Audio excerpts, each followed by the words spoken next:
Olá, bem-vindos ao Pouco Profissional. Eu sou a Rita e todas as semanas trago um convidado para desmistificarmos em conjunto a sua profissão.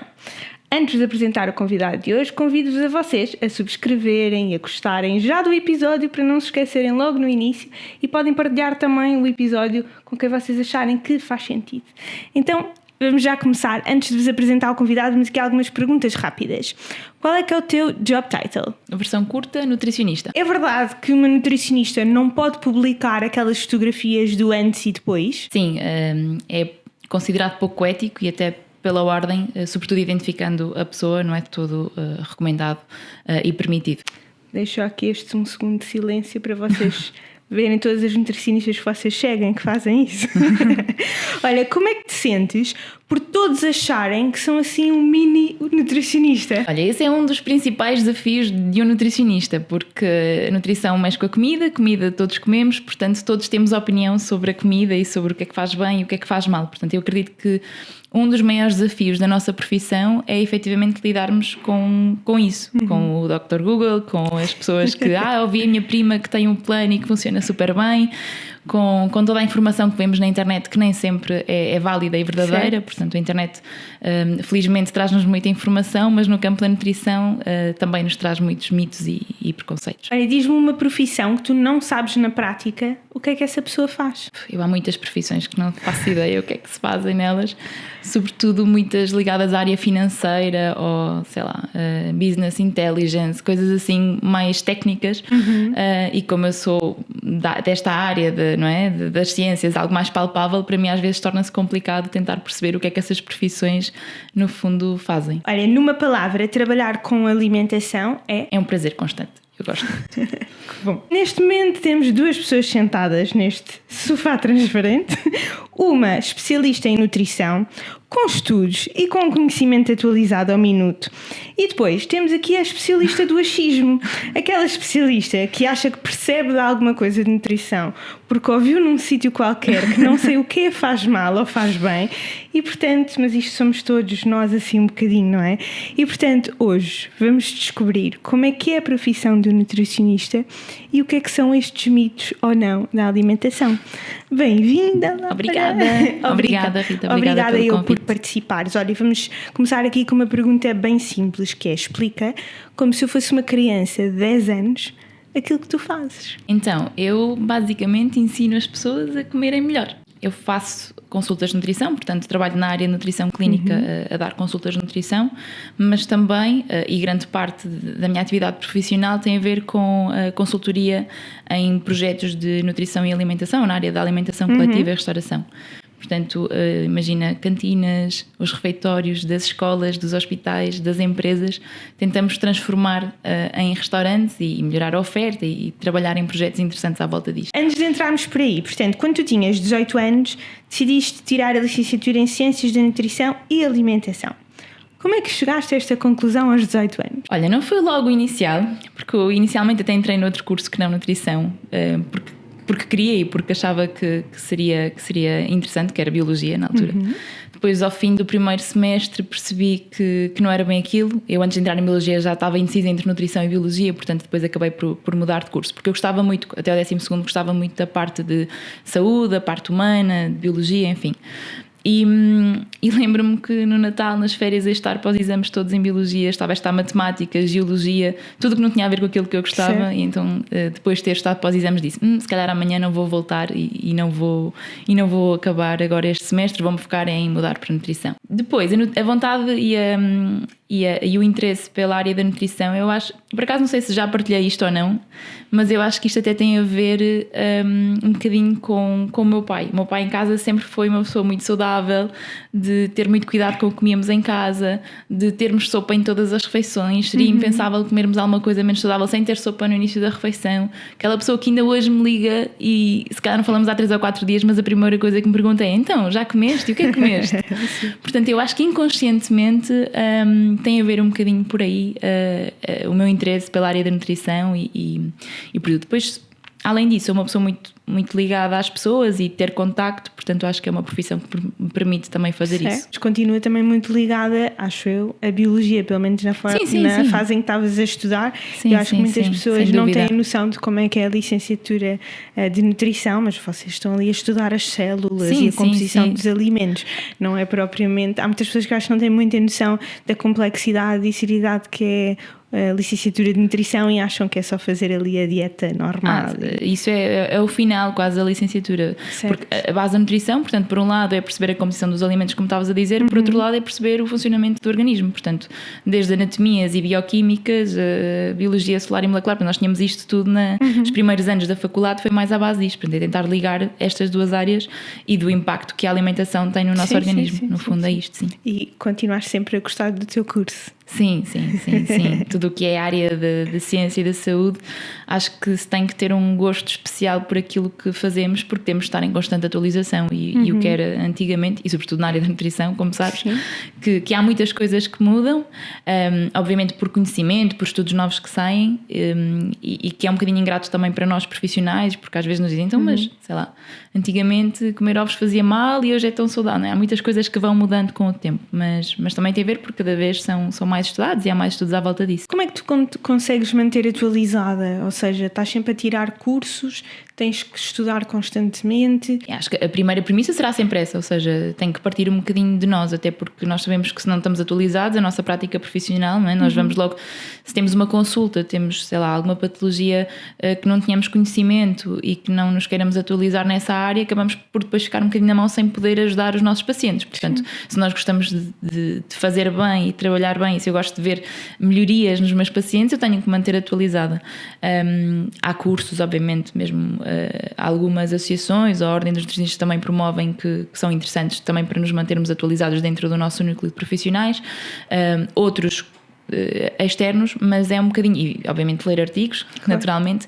A mim acontece muito, às vezes numa primeira consulta, se calhar já estou aqui a dar um salto para outra pergunta, mas numa primeira consulta eu envio sempre, por exemplo, um questionário anterior à consulta, a tentar perceber patologias que a pessoa possa ter, intolerâncias alimentares, enfim, hábitos alimentares, para tentar perceber de alguma forma se tenho, não é que tenha o conhecimento suficiente, mas para garantir que tenho o conhecimento suficiente para na consulta depois também poder guiar a consulta como eu quero.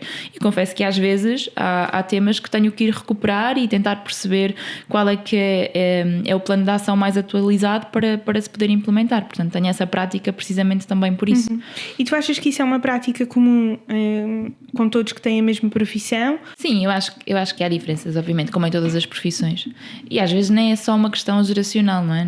Até porque a nossa profissão é uma profissão muito recente, não é como outras profissões. Eu acho que os primeiros reformados em nutrição saíram há poucos anos, portanto é uma profissão relativamente recente. Mesmo na faculdade, os professores da faculdade eram todos jovens, porque não é uma profissão que tenha muitos anos. E tem abordagens muito diferentes, por isso é que eu estava a perguntar isso. Ou seja, se tu fores comparar um nutricionista que acabou de tirar o curso versus um que já tirou há alguns anos, se calhar até olha para uma consulta de uma forma mesmo muito diferente. Não significa que seja errado ou certo, é simplesmente diferente. E depende também da especialidade, porque eu acho que isto também é importante, que é nós também conseguirmos focar, acabar por nos focar, não é?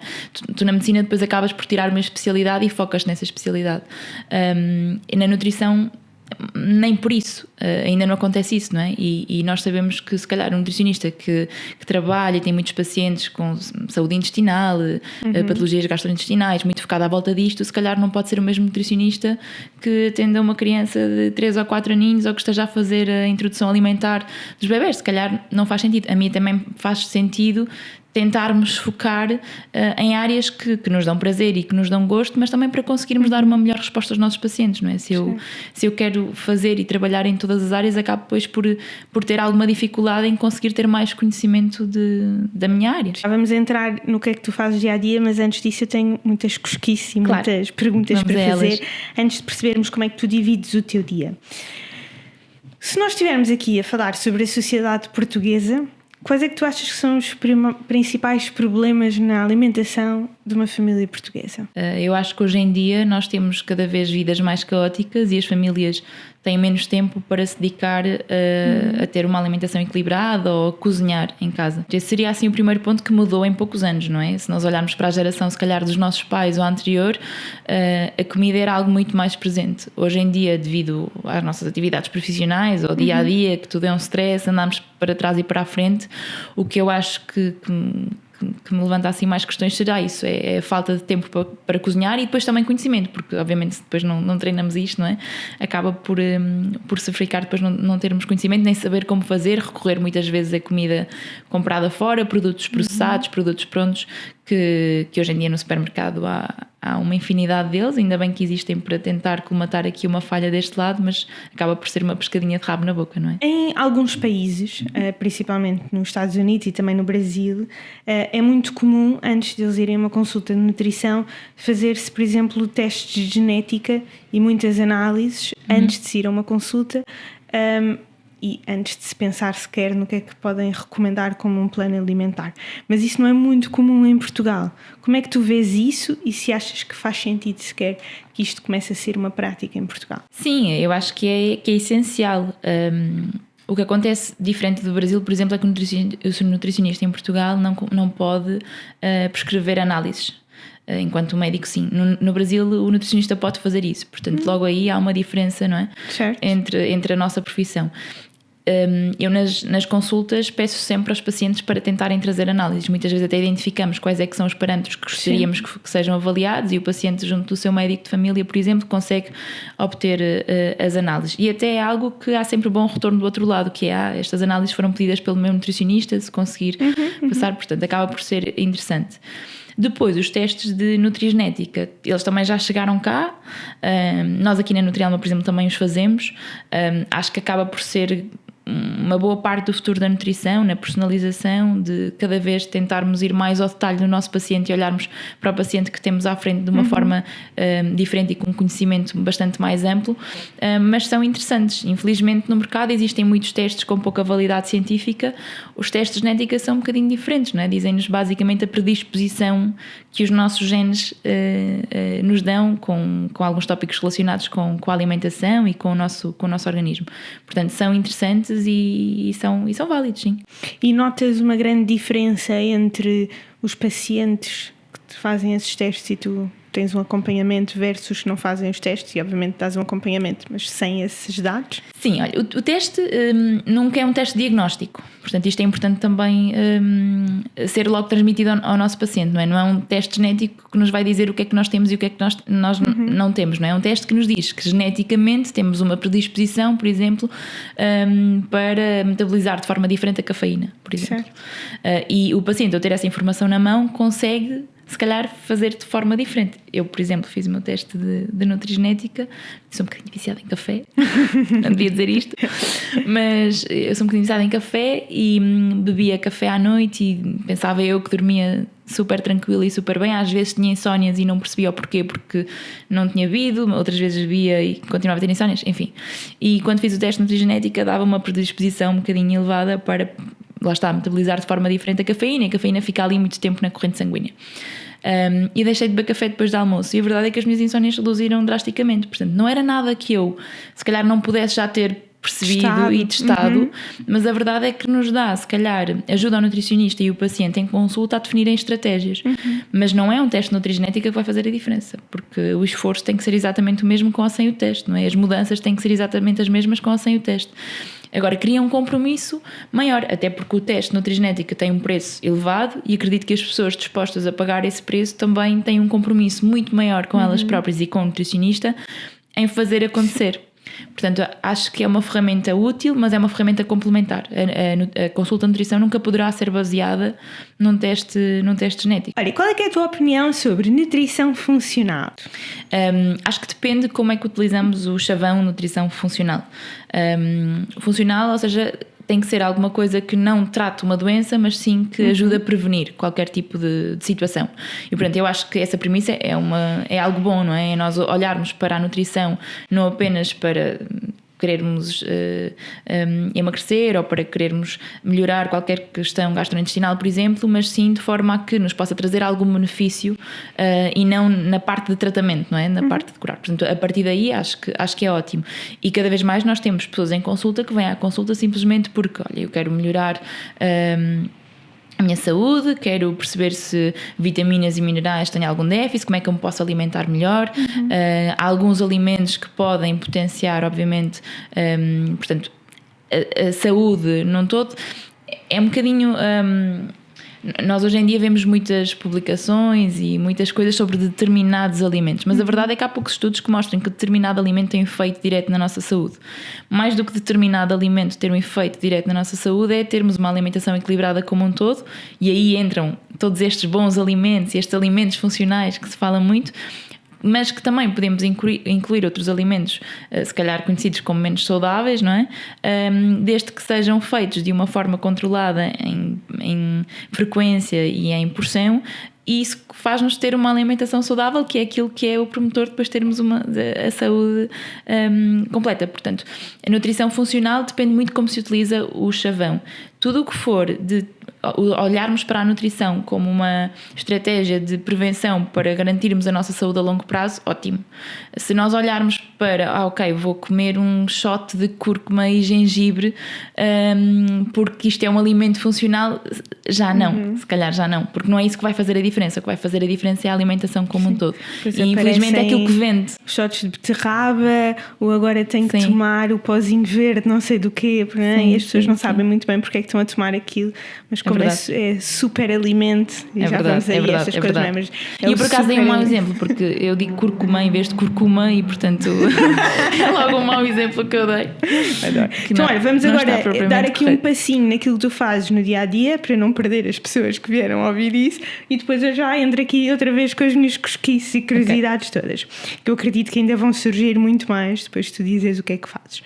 Então eu queria que tu partilhasses um bocadinho comigo como é que é a tua semana, e se calhar começar por explicares que não dás só consultas a particulares, que é a consulta normal que nós estamos habituados a ouvir de um nutricionista, não é? Mas também o outro lado, que eu acho que é muito interessante e na minha opinião também é o que impacta muito a sociedade, e acho que é muito bom fazeres isso, mas explicares um bocadinho como é que é uma semana tua. Vai ser difícil porque as minhas semanas nunca são iguais. Desde o início do ano não tenho uma semana igual. Acho que uma das coisas boas do meu trabalho e que eu olho de forma positiva é precisamente isso, é sempre a mudança e estar a fazer coisas diferentes. Mas olha, no início da semana que passou, por exemplo, estivemos a tirar, a cozinhar e a tirar fotografias a comida para fazer um livro sobre leguminosas e do impacto que elas têm na parte da sustentabilidade e não só na parte nutricional. Portanto, foram 2 ou 3 dias logo em que reservámos as agendas para estar simplesmente a cozinhar numa cozinha e depois a tirar fotografias à comida.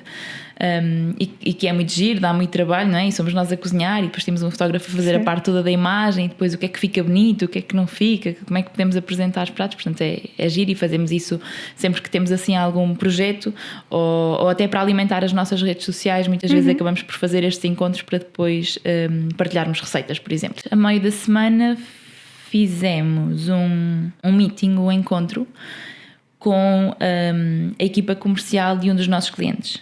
Ou seja, eu trabalho como consultora na área da alimentação coletiva e restauração para projetos de alimentação que depois são implementados, portanto, em empresas, escolas, colégios, hospitais, etc. E claro que para nós conseguirmos ter este projeto implementado nestes locais, precisamos sempre de angariar clientes e ter clientes. Portanto, temos uma equipa comercial a trabalhar sempre estes contactos. E o objetivo foi tentarmos passar a esta equipa comercial todos os novos projetos de 2024, o que é que foi feito, onde é que queremos chegar, o que é que eles podem apresentar aos clientes, apresentar novos materiais para eles apresentarem aos clientes da nossa marca. Portanto, foi assim um encontro interessante, e que para a semana também vamos repetir com a equipa do Porto. Porque estas unidades e os clientes nós temos de norte a sul do país e, portanto, vamos repetir o mesmo encontro na zona do Porto. Depois tivemos a preparar um pequeno almoço saudável numa empresa também. Imagina uma empresa, era uma seguradora que nos contacta para criar eventos na Semana de Saúde ou em dias que promovam ambientes de saúde, e o objetivo neste encontro até era fazer um pequeno almoço saudável para os colaboradores. Portanto, foi uma vez mais cozinhar e estar a fazer o pequeno almoço para esta empresa. Que também, por exemplo, já tínhamos feito workshops ou show cookings, ou até rastreios de avaliação da composição corporal nas instalações dos nossos clientes. Também fazemos muito isso. Portanto, como estavas a dizer há bocadinho, não só dar consultas em particular, mas também nós irmos dar consultas às empresas nas instalações deles. E depois, à sexta-feira, portanto, é o meu dia onde trabalho aqui, onde estamos, que dou consultas aqui na clínica da Nutrialma, a título particular, e estou sempre à sexta-feira aqui. O único dia da minha agenda que normalmente é fixo é à sexta-feira, que estou sempre aqui a dar consultas. Depois, portanto, isto que te falei foi tudo muito presencial, não é?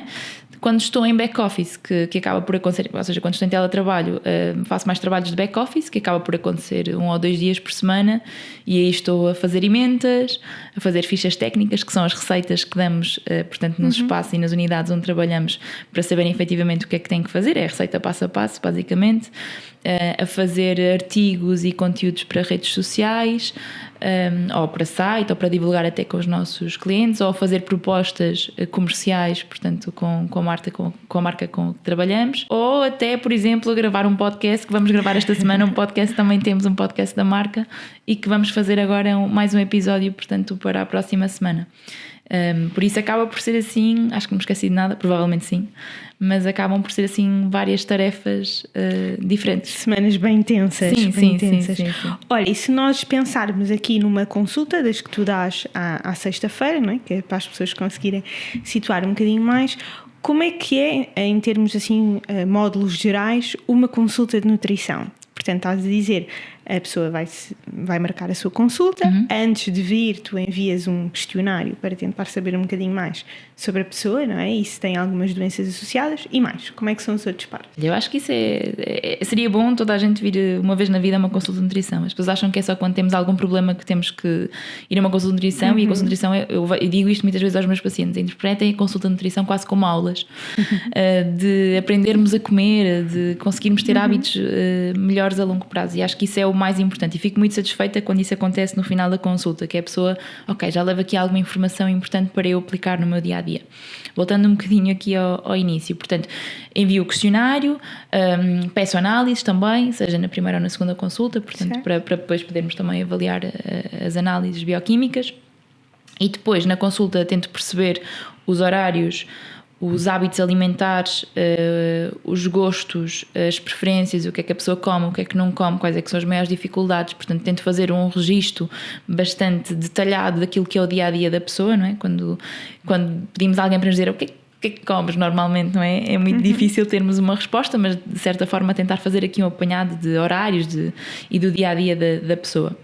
E depois fazemos uma avaliação física, portanto, medição da altura, medição nós aqui na Nutrialma usamos balanças de bioimpedância, portanto são umas balanças que emitem uma corrente de baixa intensidade, que à medida que passam pelos nossos tecidos, portanto dependendo da velocidade com que passam neles, conseguimos ter uma previsão do que é massa gorda e tecido adiposo ou massa muscular, e portanto dá-nos uma percepção um bocadinho mais ampla do que apenas termos o valor do peso. Quantos quilos é que têm os ossos e sim, assim, exatamente, exatamente. É assim uma informação mais completa e que acaba por ser interessante também, porque muitas vezes nós sabemos que não é por a pessoa, por exemplo, perder peso que tem uma composição corporal melhor, não é? Se nós estamos a perder massa muscular, provavelmente vamos estar com um peso mais baixo, mas a composição corporal não é todo mais interessante. Portanto, é uma ferramenta boa também para avaliarmos o acompanhamento e a evolução do nosso paciente. Depois fazemos também a medição de alguns perímetros, portanto na zona da cintura, na zona da anca, etc. Também para não nos focarmos apenas nas balanças de bioimpedância, que sabemos que é um método se calhar mais simples de termos, mas que acaba também por ter aqui alguma influência se bebemos água antes, se fizermos desporto, se não fomos à casa de banho, portanto também para termos aqui uma ferramenta e na mulher, complementar. Depende da fase do mês em que está, que tem claro, imensas alterações corporais. Exato, e portanto fazemos esta avaliação física uma vez mais como complemento, nas consultas eu tento que o foco da consulta não seja tanto o peso, porque o objetivo da consulta é nós conseguirmos mudar hábitos, e se nós conseguimos mudar hábitos, o peso vem por acréscimo. Ainda é muito difícil, ainda se vê muito as consultas de nutrição focadas nos números e no peso, mas eu acho que se nós conseguirmos ter o foco na mudança e não no peso, o peso vem depois por acréscimo. A primeira vez que eu fiz uma consulta de nutrição, já foi há muitos anos atrás, a primeira pergunta que me fizeram foi: então quantos quilos quer perder? Pois. Foi a primeira pergunta. Ainda bem que a nutrição já mudou. Achei aquilo tão errado. Nos últimos anos, sim. Não, mudou sim. imenso. E depois entretanto fui a outras que fazem exatamente aquilo que tu fazes, que eu acho que é o mais importante, que é ensinar. Porque nem todos vimos com um pai que é super saudável, e portanto temos que nos voltar a saber alimentar, não é? E para isso temos que conhecer o que é que faz bem e o que é que não faz tão bem, que às vezes também tem que fazer parte da nossa alimentação. Sim, sem dúvida, e faz toda a diferença, até porque na consulta de nutrição o meu objetivo também é criar empatia com o paciente.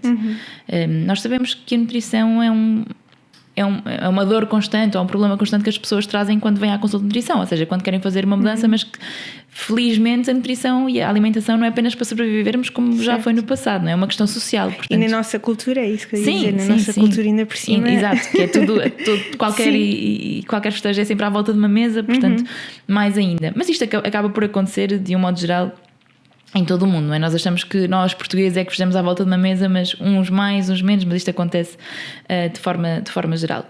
Mas a verdade é que é isso, é que se eu não criar empatia com o paciente que tenho à frente e não perceber quais é que são as maiores dificuldades e perceber qual é que é aquilo que ele efetivamente pode mudar no dia a dia, acho que depois nunca acaba por ser bem sucedida. Portanto, claro que o peso é importante para vermos a evolução e acompanhamento, mas há outras coisas além do peso.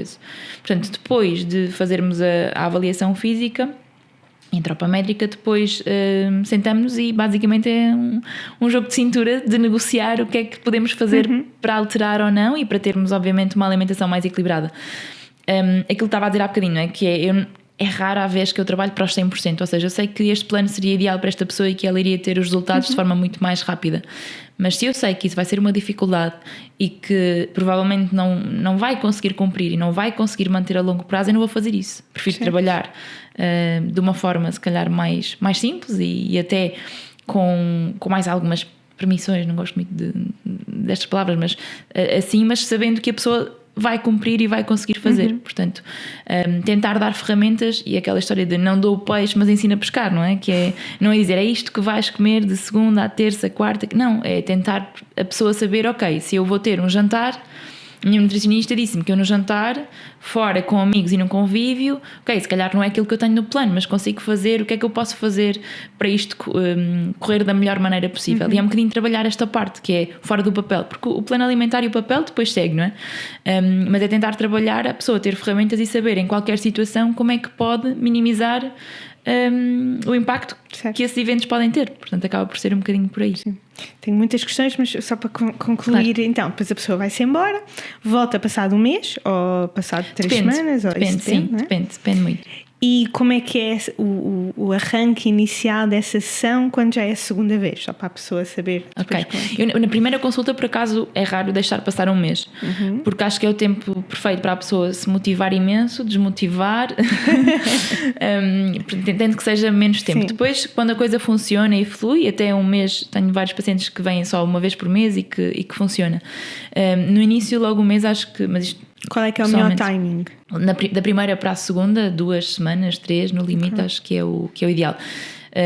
Até porque 3 semanas é o tempo que nós precisamos muitas vezes para criar aqui rotinas e hábitos novos. Sim. Portanto, acho que antes disso acontecer é importante estarmos cá novamente e percebermos se há alguma alteração que é necessário fazer ou não. Outro kick de motivação. Sim, exato. Porque a consulta de nutrição acaba por ser também muito isso, não é? Nós damos as ferramentas, mas depois muitas vezes eu tenho pacientes que dizem, mas já não precisa de mim, já está tudo certinho. Não, mas eu quero voltar, quero continuar a estar cá porque assim tenho compromisso e volto. Portanto, acontece isso muitas vezes, nós estamos quase com um papel motivacional depois já darmos as ferramentas e tudo.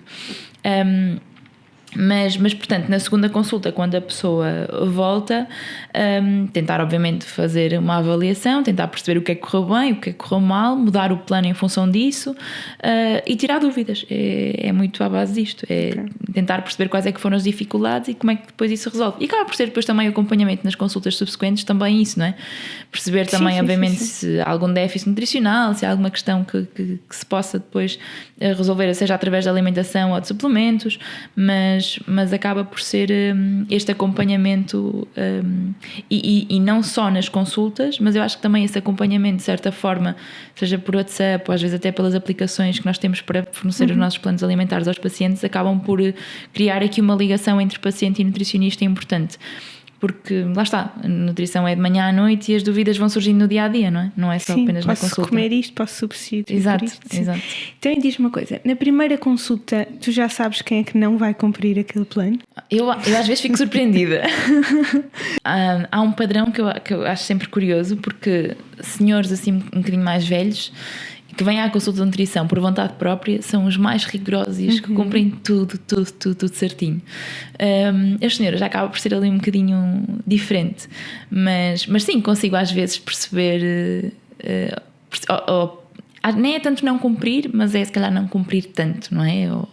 Mas a maior parte dos pacientes acabam por ter bons resultados, portanto.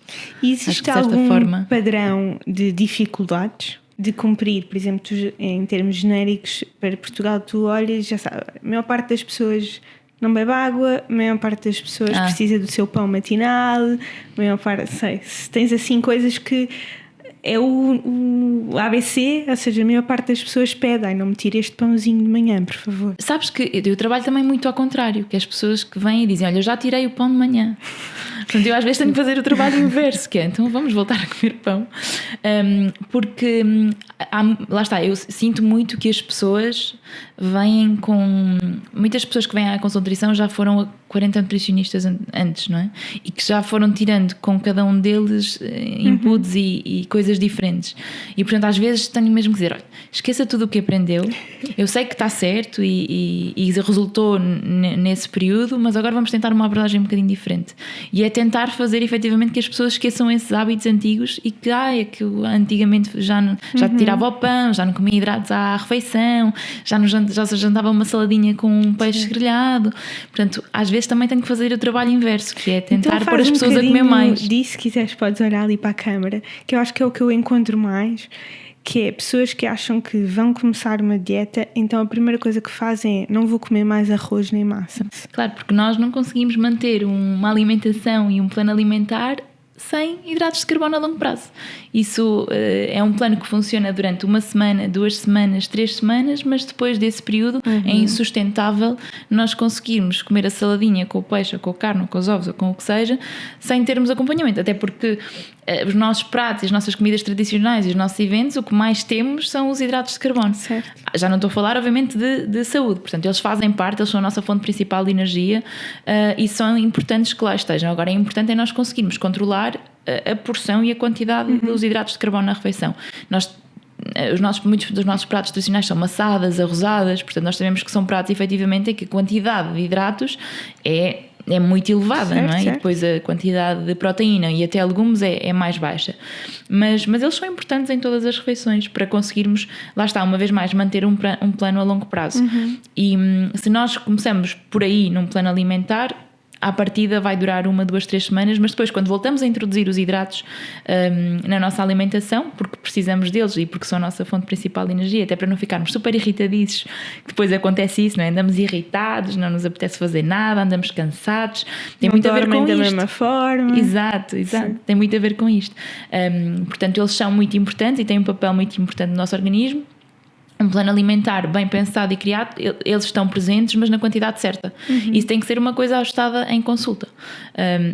Pronto, ou pelo menos com um profissional da área, certo. Que eu acho que é importante fazer efetivamente isso e não pegarmos no plano aqui da vizinha porque cá funciona e então vou fazer parecido, vou tirar os hidratos e vou fazer parecido, que acabamos por ver muitas vezes isso.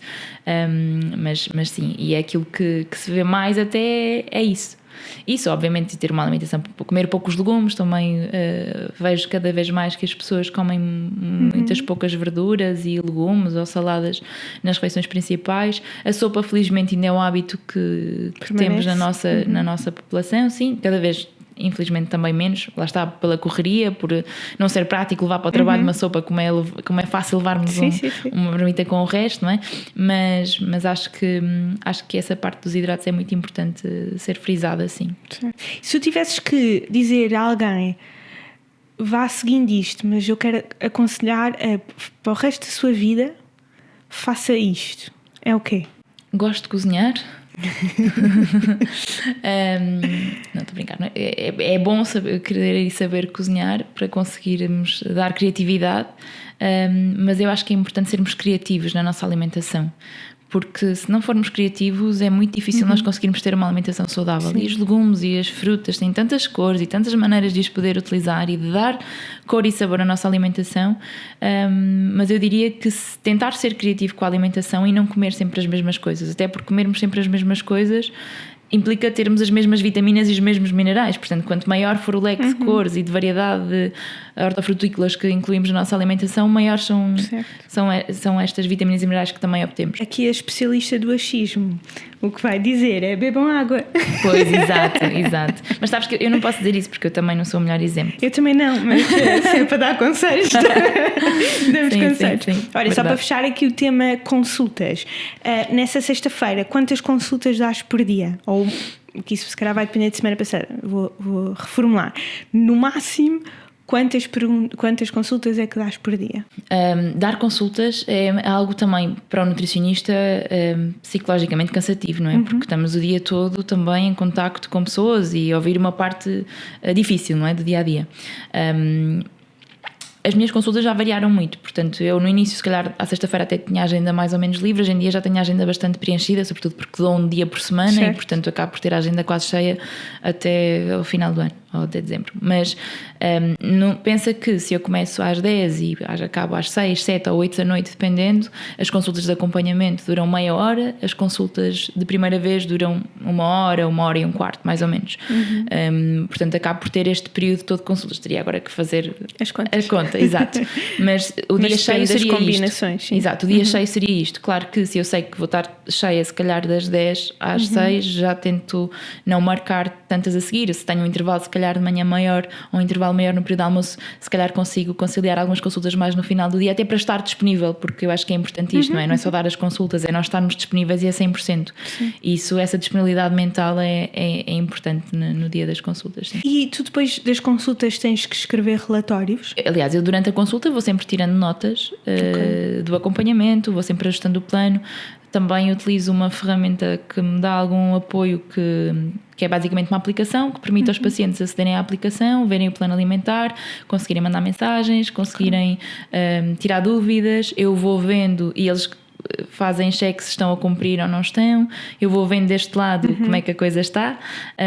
Não é de caráter obrigatório, não é? É uma ferramenta uma vez mais complementar, mas que é bastante útil, sim. E nas consultas utilizo-a também para tirar notas, tanto para a consulta seguinte como para saber qual é que é o ponto de situação. Eu depois ia te perguntar como é que tu te lembras, não é?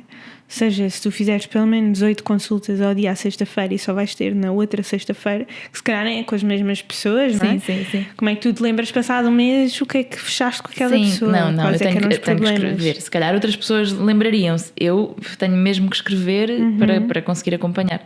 E já me aconteceu, por exemplo, ver o nome da pessoa. Eu sou muito distraída com caras.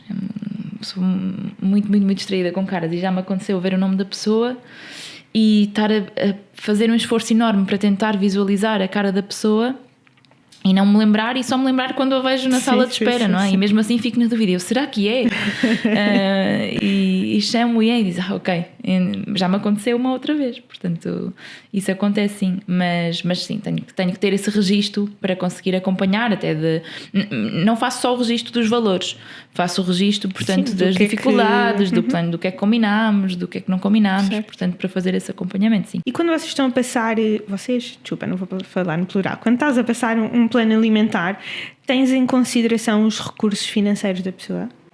Sim, claro. Quer dizer, eu não tenho, portanto, nenhuma parceria com marcas, não é? Nem temos nenhuma parceria com marcas, mas eu recomendo marcas em consultório, porque acaba por ser aquilo que as pessoas, quando vão ao supermercado, compram. E dentro disso, obviamente, se a pessoa me diz, mas olha, este produto é muito caro, eu tenho de ver uma alternativa que seja igualmente válida, mas que tenha um preço, se calhar, mais em conta. Já me aconteceu várias vezes, sim, sem dúvida. Okay. Mas sentes que as pessoas conseguem perceber no plano que tu traças, quando dizes assim uma marca qualquer como referência, conseguem entender que é uma referência e que existem várias alternativas, ou ficam muito fixas àquilo? Sim, eu normalmente, ou seja, evito sempre falar das marcas, ou seja, falo dos produtos alimentares e depois a pessoa dentro dos produtos alimentares escolhe a marca que for mais conveniente, e muitas das dúvidas até surgem por aí, não é? Quando mandam fotografias ou alguma coisa, Laura, olha, descobri esta marca, é igual à outra ou este produto, mas às vezes acontece isso, eu acabo por dar exemplos de marcas para me referir. Por exemplo, vou dar um exemplo agora que me esteja a lembrar. Estou a falar de iogurtes magros, por exemplo, não é? Eu digo um iogurte magro, se for marca branca, desde que seja um iogurte magro, à partida será ok. Digo, sem açúcares adicionados, sem gordura, tem que encontrar lá um zero no iogurte, enfim. Há aqui uma série de ferramentas que não precisas dar à marca, mas depois se a pessoa pede exemplos, ou se eu posso colocar algumas marcas. E aí sim, às vezes as pessoas ficam reféns porque quando estão num plano alimentar já há determinados produtos que já compram para o seu dia-a-dia e, portanto, quando aquele falha ou quando não encontram ou quando não têm, também surgem muitas dúvidas. O que é que eu posso comer agora? Que marca é que eu posso consumir agora? Mas isso também faz parte, não é? Eu acho que nós todos em casa também nos acaba por acontecer isso. Pelo menos a mim acontece muito, que é eu compro um iogurte que conheço o rótulo e que sei que é bom e que já estou habituada a comprar num supermercado de conveniência que vou, habitualmente já nem olho, não é? Já nem escolho, vou direto àquele iogurte e ponho no meu carrinho. E eu acho que as pessoas em casa também acabam por fazer muito isso, não é? De conhecer. Portanto, nós conseguimos ter uma alimentação equilibrada com baixo valor, obviamente, mas se calhar temos que fazer aqui um esforço criativo maior para perceber quais é que são as combinações e os ingredientes que podemos utilizar, não é? Quando não temos essa limitação, acabamos por sim, mas por ser mais fácil. A especialista do achismo acha que muitas vezes as pessoas encaram esta alimentação saudável como têm que comprar as sementes não sei do quê e as farinhas especiais ou aqueles produtos de marcas XPTOs que as pessoas consideram que estão a optar por algo mais saudável e aí sim estão a gastar mais dinheiro, porque mesmo que não sigam uma alimentação considerada saudável, elas vão comprar a carne, o peixe, o arroz e a massa, que isso tem que estar lá, os legumes também, portanto o seu cabaz está lá, pode ser igual. Em vez de comprar as batatas fritas, compram mais uma alface e vai ela por ela. Eu acho que as pessoas às vezes distinguem o saudável com estas sementes não sei do quê, ou as tâmaras não sei do quê, que são caríssimas. Infelizmente acontece muito, sim. Que é nós, a alimentação saudável, e se calhar já estou a dar um passo, não é? Porque não penso logo nesses produtos. Para mim a alimentação saudável não são de todo as sementes, exato, é o básico, não é? Sim. Mas sim, para a maior parte das pessoas, para a grande parte das pessoas, o saudável é ter uma semente de goji, ou umas vagas de goji, ou umas sementes de chia, ou qualquer coisa. Claro que são produtos interessantes e que a nível nutricional têm bastantes vitaminas e minerais e que se forem incluídos na nossa alimentação têm, mas os brócolos também, os espinafres também, não é? Mas, por exemplo, se nós formos ver nas redes sociais, o que muitos nutricionistas ou especialistas de saúde promovem é que o saudável está nesses alimentos, não é? Nestas sementes, nestas não sei o quê. E acho que é importante as pessoas perceberem que aquilo que os avós comiam, se retirarmos, se calhar aqui a especialista do achismo está a adorar, não é? Se retirarem aqui a quantidade de azeite que eles põem, que é sempre um bocadinho mais, ou a quantidade de gordura, de outras gorduras que eles põem, que é sempre um bocadinho mais, é uma alimentação saudável. Porque estão lá os legumes, pelo menos na geração que eu conheço assim mais velha, comem imensos legumes, se calhar comem carne a mais, comem hidratos a mais e gorduras em si. E depois comemos poucas vezes e fazíamos o jantar e o almoço e o jantar, tudo junto, sim. Exato. Olha, e outra dúvida que eu tenho, vocês não estão a ver, mas depois se eu me lembrar tiro uma fotografia para por aí, mas eu estou assim a olhar para uma estante que tem aqui imensos produtos, como desatualizada. Kombuchas. Estão ali uma cena que eu agora não estou a lembrar do nome, mas que sei que é caro, que se compra no celeiro, que é imitar tostinhas, não sei do quê. Sim. Mas estão iogurtes de soja, ou seja, coisas que para algumas pessoas pode ser assustador, porque eu sei lá o que é uma kombucha. É o que as pessoas podem pensar. Quando vocês falam, já estão numa fase em que dá para introduzir assim estes alimentos um pouco diferentes, as pessoas ainda se assustam, já estão abertas a trocar um iogurte normal, não sei dizer de outra forma se é o normal, portanto com leite, Sim, sim. versus um iogurte de soja ou vegetal. Já existe essa abertura? Em algumas pessoas existe, mas eu acho que o nosso foco também nunca é esse, não é? Se uma pessoa vem e come iogurte normal, não vou ser eu que lhe vou dizer para comer o iogurte de soja. Claro que estes produtos podem trazer alguns benefícios e podem ser interessantes. Confesso que esta prateleira ajuda muito a ensinar a ler rótulos. Muitas vezes eu pego os produtos, lá está, uma vez mais, para tentar explicar como é que se lê um rótulo, como é que se comparam os produtos. Às vezes até para mostrar produtos que as pessoas muitas vezes, eu ouvi falar no kombucha, mas o que é isso? Não sei o que é. E tens aqui um exemplo para mostrar. Mais do que propriamente para introduzir na alimentação. Porque lá está, porque é raro a pessoa não comer ou não ter o hábito de ter estes alimentos no dia-a-dia e nós estarmos a introduzir. Sim. Olha, e tens assim muitos pacientes que mentem? Isso acontece mais em casos de distúrbios alimentares. Em casos de distúrbios alimentares, consegues por vezes identificar, não é que mintam, mas é que não querem contar toda a verdade. E nós, enquanto nutricionistas, também temos que ter a responsabilidade e perceber se é importante fazer a pessoa que temos à nossa frente perceber que estamos a perceber que não foi assim, ou se deixamos passar. Nesses casos, sim. Nos outros, eu acho que a pessoa, quando vem ao nutricionista, muitas vezes até que tem aquela atitude: olha, doutor, eu estou aqui para ser sincero consigo, portanto eu estou-lhe a dizer tudo, não fiz nada do que me disse, mas estou-lhe a ser completamente sincero. Acabas por ter muito esta relação, quando tens esta empatia e esta proximidade com o paciente, eu acho que eles sentem-se à vontade. Portanto, acho que se isso acontece é quando não se sentem à vontade. Como o objetivo inicial da consulta é deixar a pessoa completamente à vontade e perceber o que é que pode fazer, à partida isso não acontece. Um bocadinho sobre distúrbios alimentares, porque acho que finalmente é um assunto que tem-se falado mais, e estou a dizer finalmente porque sempre existiu, se calhar agora mais, ou simplesmente se está a ouvir falar mais porque as pessoas estão mais abertas a falar e a perceber que é uma coisa que conseguem ultrapassar, mas obviamente têm que recorrer à ajuda. Eu queria que falasse um bocadinho sobre isso e principalmente o trabalho conjunto que eu, na minha opinião, acho que tem que existir entre um nutricionista e um psicólogo ou um psiquiatra, e depois aqui vai depender, não é? Porque eu acho que isolado, só um psicólogo ou só um nutricionista não faz o trabalho do que em conjunto, e se calhar também fazer aqui o apelo de, se estiverem a passar por tal, não terem receio ou medo de pedir ajuda e tentarem ter este equilíbrio entre ambos os especialistas, porque não é só nutrição e não é só emocional, não é? Sim, sem dúvida. E são áreas que se complementam muito e muitas vezes têm momentos diferentes. Portanto, os distúrbios alimentares têm várias fases, não é? E eu não acho que numa fase inicial o nutricionista entrar faça algum sentido. Acho que o nutricionista tem que entrar ali numa fase um bocadinho em que a pessoa já percebeu que tem um problema, em que quer resolver, em que está motivada para fazer, em que precisa de ajuda para conseguir fazer, e que ainda tem aquele sentimento de quero, não quero, sei, mas não sei, não é? E que está um bocadinho dividida. Portanto, o nutricionista aqui, se entra nesta fase, ajuda muito. Se entra numa fase inicial de negação, não vai fazer nada, não é? Portanto, aí é importante ser na altura certa. E se calhar neste período em que o nutricionista não está, o acompanhamento psicológico e eventualmente até da psiquiatria é essencial. E eu não acompanho, por exemplo, distúrbios alimentares sem serem acompanhados também por psicólogo, eventualmente por psiquiatra. Portanto, todas as pacientes e todos os pacientes que tenho da área são acompanhados e tenho contacto com os outros profissionais. E discutimos os casos regularmente.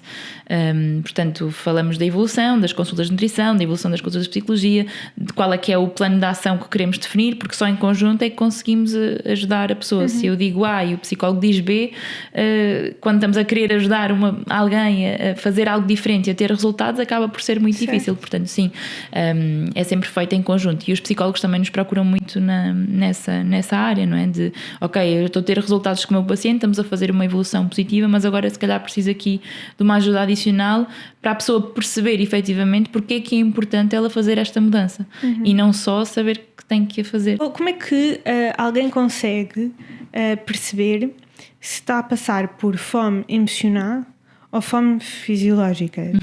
Como é que se consegue perceber isso? Sim, há várias ferramentas, não é? Normalmente costumo dizer que a fome emocional é muito seletiva, ou seja, a fome emocional é específica por aquele alimento, não é? Apetece-nos, sei lá, uma tosta, apetece-nos um pedaço de chocolate, apetece-me um gelado, apetece-me um doce. Se calhar se me disserem, olha, tens um prato de frango com arroz e brócolos para comer, apetece-te? Se calhar se calhar já não apetece, não é? Portanto, se calhar nesse caso é fome emocional e não é uma fome física. Ouvirmos o nosso corpo, não é? Nós sabermos que, ok, se calhar fiz a última refeição há 1 hora, comi bem, comi hidratos na minha refeição. Se agora estou com apetite é um bocadinho estranho, não é? Se não fiz nada, se foi há 1 hora que fiz a refeição. Portanto, tentarmos perceber o nosso dia-a-dia e os nossos hábitos, ouvir o corpo, não é? Quando estamos com fome física, o estômago faz barulho, não é? Nem sempre, mas também pode ser outra estratégia. E tentar perceber, portanto, se estamos estressados, se tivemos alguma situação difícil no dia, se tivemos alguma situação que nos leva a descarregar um bocadinho na alimentação, que acaba por acontecer muito, não é? No nosso dia-a-dia, e muitas vezes essa fome emocional está sempre associada a algum stress, a algum trigger que aconteceu, alguma coisa que faz com que nos apeteça, não é? Ter um mecanismo compensatório, porque vemos na comida uma compensação momentânea e que depois comemos e desaparece. Olha, estamos aqui a ficar um bocadinho sem tempo, mas eu queria que tu falasses um bocadinho sobre as redes sociais. Okay. Porque para além de todas as pessoas acharem que são um mini nutricionista, não é? Como já deu para dar aqui o exemplo de mim, na verdade existem muitas pessoas, umas que são nutricionistas, outras que não, nas redes sociais a partilhar o que é que se deve fazer ou não deve fazer, e muitas pessoas acabam por retirar a informação que acham importante para o seu dia-a-dia através das redes sociais. Portanto, o impacto que isso tem é grande. Como é que tu vês o papel de um nutricionista nas redes sociais? Olha, acho que para já tem que se basear em evidência científica, não é? Portanto, nós termos a certeza daquilo que estamos a dizer, sobretudo quando temos um nome já conhecido, quando temos muitas pessoas que veem os nossos conteúdos, acho que é importante nós termos a certeza daquilo que estamos a transmitir. E que eu acho, honestamente, cada vez mais que isso entre nutricionistas é garantido, porque os nutricionistas, portanto, têm uma ordem dos nutricionistas e nós dentro da ordem sabemos, temos um código de ética, sabemos o que é que podemos fazer, o que é que não podemos fazer. Portanto, eu acho que isso acontece mais noutros profissionais que não nutricionistas, que há muita divulgação do que é que se pode fazer e do que é que não se pode fazer. Claro que há tudo, não é? E por vezes encontramos coisas na internet e nas redes sociais que gostaríamos de não ter visto, mas eu acho que isso acontece muito mais com outros profissionais. E se não se intitularem nutricionistas, infelizmente é difícil nós nutricionistas no geral conseguirmos fazer alguma coisa, não é? Só podemos denunciar se a pessoa se intitular como nutricionista e não for. Agora, se disser que simplesmente é um amante da alimentação e der dicas a torto e a direito, não há grande coisa que se possa fazer, que é uma lacuna, obviamente, aqui na lei e na forma como podemos mitigar estas questões. Recentemente, a DGS, não estou em erro, não quero estar errada, mas acho que sim, lançou um manual para como os nutricionistas ou as pessoas que falam sobre nutrição e alimentação podem divulgar e podem partilhar conteúdos nas redes sociais, o que é permitido versus o que não é permitido. Eu ainda não li, portanto vi só na diagonal, acho que tem a ver com a introdução alimentar e a alimentação dos bebés e pós-parto e gravidez e demais, acho que é desta fase, mas isto é muito recente, portanto eu acho que nós também e as nossas entidades também se estão cada vez mais a atualizar e a tentar mitigar estas situações, sim, porque é algo novo, não é? Há 10 anos ninguém falava disto, se calhar há 15. Qual é que tu achas que é o maior mito que existe sobre um nutricionista ou sobre nutrição? Que o leite faz mal? Um alimento como muitos outros, a nível nutricional, tem aqui alguma riqueza nutricional. Existem alternativas, quer dizer, não são alternativas, mas existem outras bebidas vegetais que também são interessantes. Portanto, eu acho que a variedade é conseguirmos tirar o melhor dos dois mundos, tentarmos trocar um alimento pelo outro. Se calhar tem interesse pontualmente, mas depois a longo prazo acaba por não ser tão interessante, porque acabamos por tirar aqui muitas vitaminas, minerais e demais. Agora, que é um alimento insubstituível e que temos que o ter na nossa alimentação? Não, obviamente. A couve também tem muito cálcio, não é só o leite que é o único alimento que nos fornece, por exemplo, o cálcio. Mas acho que nós, isto estou a falar para o leite, mas falo para tudo, acho que nós tentarmos achincalhar, e desculpa-me a expressão, alguns alimentos, é logo um mau princípio, Uhum. sim. E quem fala do leite diz outra coisa qualquer, não é? Sim. Acho que aí temos que perceber se faz sentido para nós, não é? Se calhar se eu não como produtos de origem animal, obviamente não vou estar a consumir leite. Tenho outras alternativas e se tiver uma alimentação equilibrada eu não preciso do leite. E não precisamos, efetivamente, para termos uma alimentação saudável.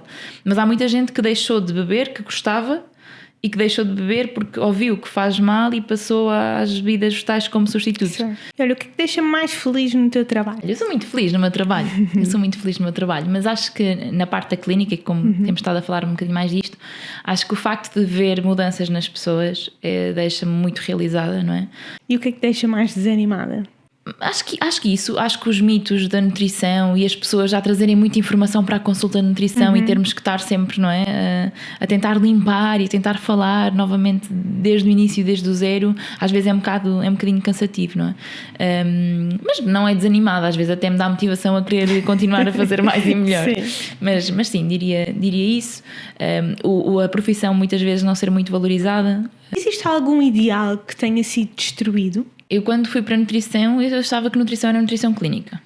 E quando entrei na faculdade, eu lembro-me de nos perguntarem na primeira ou na segunda aula, já não sei, quem é que daqui quer dar consultas de nutrição, e todos levantámos a mão. No final do curso, se calhar fizeram a mesma pergunta e eram um quarto das pessoas da sala que efetivamente queriam continuar em nutrição clínica.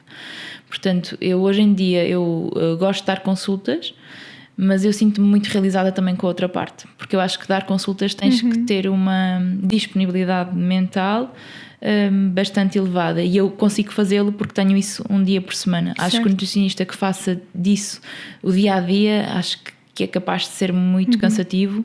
Eu nunca estive assim a dar consultas todos os dias, fiz um estágio a nível hospitalar, portanto ambiente clínico diário, mas não tenho feito isso. Portanto, eu acho que conseguir conciliar as duas áreas e ver-me também tão realizada na outra área, que é a parte dos projetos, da inovação e o melhor dos dois mundos. E os outros 75% foram para que áreas? Olha, a nutrição tem muitas áreas e cada vez mais áreas até, mas a alimentação coletiva e restauração é uma delas. Portanto, nós temos muitos nutricionistas a trabalhar, por exemplo, na parte do HACCP, de qualidade, higiene e segurança alimentar, da parte dos alimentos, nutrição desportiva, nutrição e saúde pública, portanto acaba por ser muito à volta. Estas diria que são assim as principais áreas. Depois há sub-áreas, não é? Nutrigenética também, mesmo dentro da nutrição clínica, enfim, há muitas variantes. Olha, e dá um conselho profissional. Sermos curiosos, estarmos em atualização constante, mas sermos humanos também. Acho que em qualquer profissão temos um bocadinho que ser humanos, e acho que isso é o que nos traz sucesso a longo prazo. Bons ouvintes. Olha, a última questão.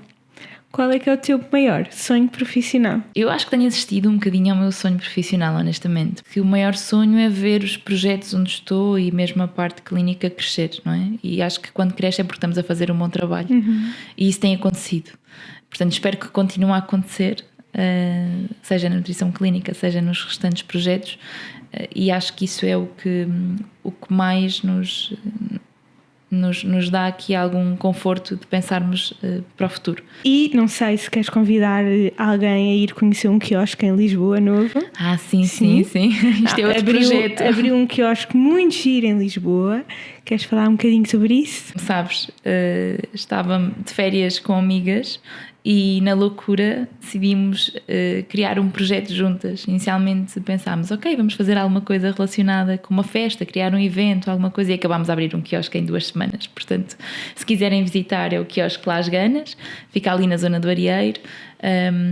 Obviamente durante o dia também tem um parque infantil para as famílias, tem um parque verde muito, muito apelativo, que é no Parque Vale da Montanha, e depois o objetivo também é criar um espaço confortável para as pessoas irem beber qualquer coisa depois do trabalho ou até durante a noite, e tentarmos criar aqui um espaço interessante para nós e que gostemos de levar os nossos amigos e de partilhar momentos bons lá. Eu aconselho-vos a ir lá e também a seguirem nas redes sociais Las Ganas. Quiosque Las Ganas. Exato. E também podem fazer uma consulta com a Lara, na Nutrialma. E, obviamente, pôr o gosto no episódio. Não sei se já puseram, já disse ao início, já passou 1 hora, já deviam ter posto, portanto eu espero que sim. E vemo-nos para a semana. Obrigada. Tchau. Obrigada. Tchau.